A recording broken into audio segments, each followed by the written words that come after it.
The ink on the $85 million lottery check wasn't even dry when my husband shoved a suitcase into my hands and said, "We're done. Get out of my house." For 5 years, I worked 2 jobs to pay off his debts, while he sat on the couch dreaming of a jackpot he never contributed a single dollar toward. The moment that dream came true, he looked at me like I was a piece of trash he finally had the money to throw away.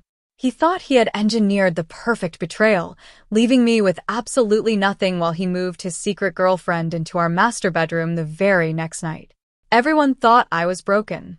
But as I stood on the porch in the pouring rain, watching him smirk through the window, I wasn't crying because I lost. I was smiling, because in his absolute arrogance to steal everything, he forgot one tiny, irreversible detail, and it was going to destroy him. My name is Chloe. I am 27 years old, and until 3 months ago, I believed that love meant standing by someone through the darkest trenches of life, hoping that together we would eventually reach the light. But the light didn't warm me.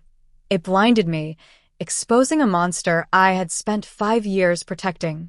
I was standing on the gravel driveway of our rented home, the bitter evening wind biting through my thin jacket, holding a single canvas suitcase that contained the rushed remnants of my entire life. Through the large bay window of the living room, I could see my husband, Marcus.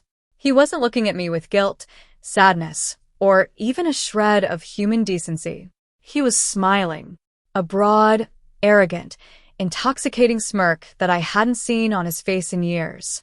Beside him stood a woman I had never seen before, a younger brunette wearing one of my favorite silk robes, casually sipping wine from a crystal glass I had bought for our 3rd anniversary. Just 2 hours earlier, Marcus had officially signed the paperwork confirming he was the sole winner of the state's $85 million jackpot. I thought our years of struggling were finally over. I thought the endless double shifts I worked to cover his failed business debts had finally paid off. But instead of embracing me, he handed me a set of pre-drafted divorce papers and said, "We're done, Chloe. Get out of my house. You're holding me back from the life I actually deserve." He thought he had won. He thought he had successfully discarded me like trash, leaving me with nothing but the clothes on my back. But in his absolute arrogance to steal everything, Marcus had forgotten one tiny, irreversible detail. To understand why Marcus discarded me so easily, you have to understand the 5 years that came before that night. When we got married at 22, Marcus was full of big dreams, but completely void of work ethic. He was always chasing the next get-rich-quick scheme, investing what little we had into failing crypto trends, MLM products that rotted in our garage, and useless consulting certifications. Every single one of his ventures collapsed, leaving behind a mountain of high-interest debt that threatened to drown us completely. Because I loved him, I did what any loyal wife would do. I took the burden onto my own shoulders. I worked 60 hours a week, splitting my time between a grueling daytime corporate receptionist job and exhausting night shifts, waiting tables at a busy downtown diner. While my feet throbbed and my back ached from carrying our financial survival, Marcus sat on the living room couch, staring at his laptop, confidently promising me that his big break was just around the corner. His favorite ritual was the lottery. Every Wednesday and Saturday, he would take a $20 bill from my purse, money I earned from tips, and walk down to the corner gas station to buy tickets. He would laugh and say, "When our numbers hit, Chloe, I'm going to build you a kingdom." I never complained about the missing $20, even when it meant I had to skip meals or stretch our groceries to the absolute limit. I genuinely believed we were a team, fighting the world together. I had no idea I was merely funding the exit strategy for a man who viewed me as nothing more than a temporary stepping stone. The day the world shattered started like any other Tuesday. I had just walked through the front door after an exhausting 14-hour shift, my eyes heavy with fatigue, when Marcus practically tackled me in the hallway. He was hysterical, screaming, jumping up and down, clutching a small piece of paper like a holy relic. We had won. Not just a few $1,000s, but the mega jackpot, $85 million. For a fleeting 10 seconds, the exhaustion vanished, and tears of pure relief streamed down my face. I thought we were safe. I thought the endless grinding was over. But then, the energy in the room shifted, turning instantly ice cold. Marcus stopped celebrating, looked at me with chilling neutrality, and pointed to the kitchen table. Sitting there was a thick manila folder and a single canvas suitcase. My heart dropped.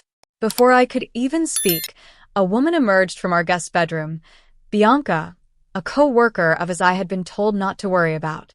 "Sign the papers, Chloe," Marcus said, his voice entirely devoid of the warmth he had pretended to have for 5 years. He explained that he had already consulted a private attorney weeks ago, ensuring the ticket was claimed solely under a newly formed legal entity in his name. "You're a receptionist, Chloe. Look at you. You don't fit into the high society life I'm about to live. I'm not splitting my fortune with someone who has no ambition." He handed me the pen, gave me 2 hours to pack a single bag, and threatened to call the police for trespassing if I wasn't gone by dark. The rain beat heavily against the window of the depressing $10 a night motel room where I spent the night. I didn't sleep a single wink. My mind raced, looping through Marcus's cruel words and the smug look on Bianca's face as they threw me out.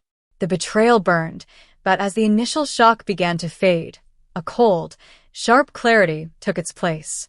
Marcus believed he was a master strategist, but I knew his biggest flaw, his complete, blinding arrogance always made him sloppy. The next morning, I drove straight to First National Bank on Main Street.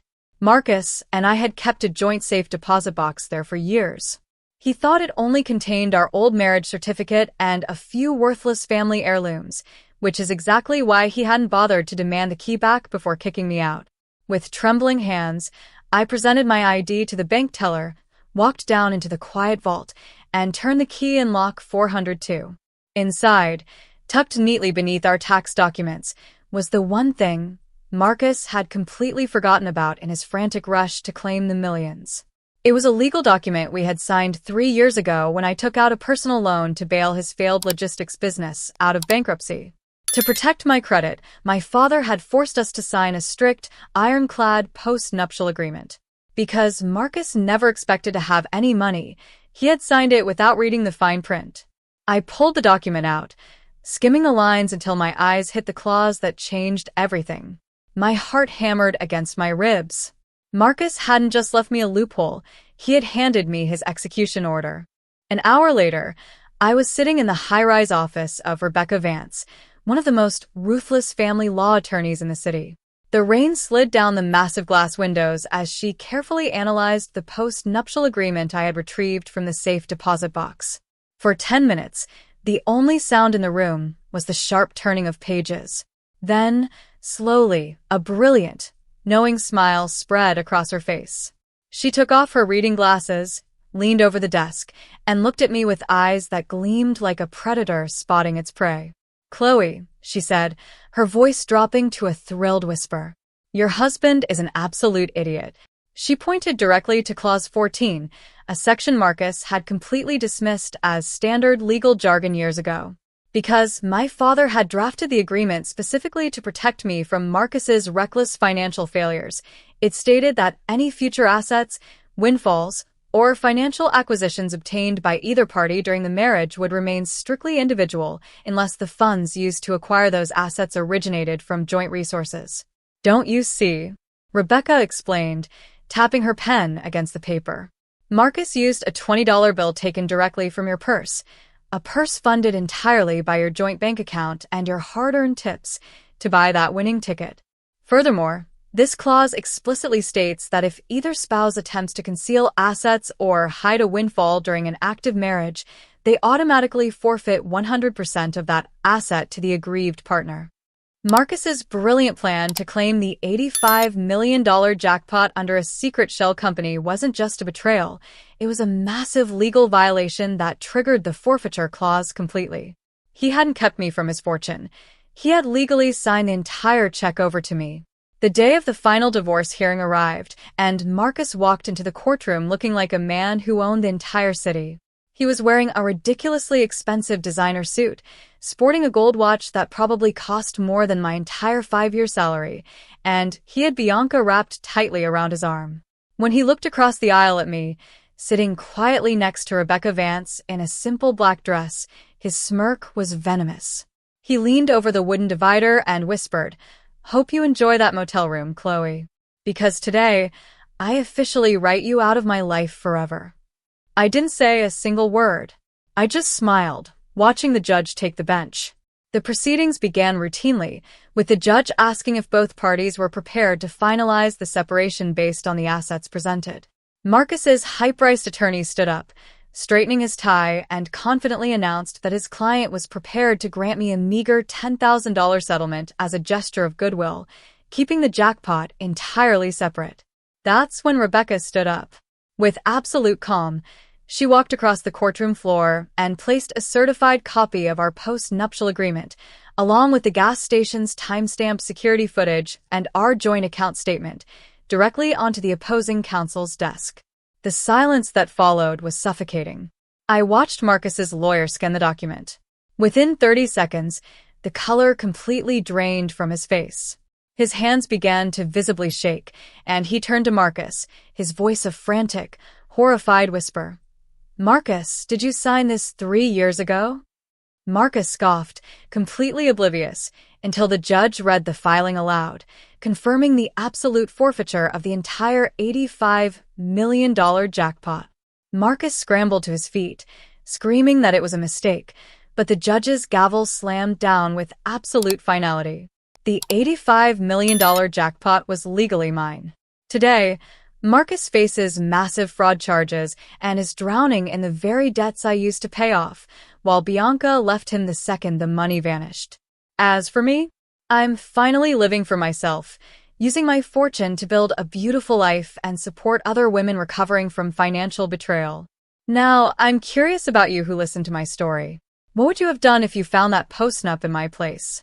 Would you have taken every single penny, or let him keep a small piece of his dream? Comment the city you're watching from down below so I can see how far my story has traveled. Thank you for watching until the very end, and make sure to click the next video on your screen for more unbelievable stories.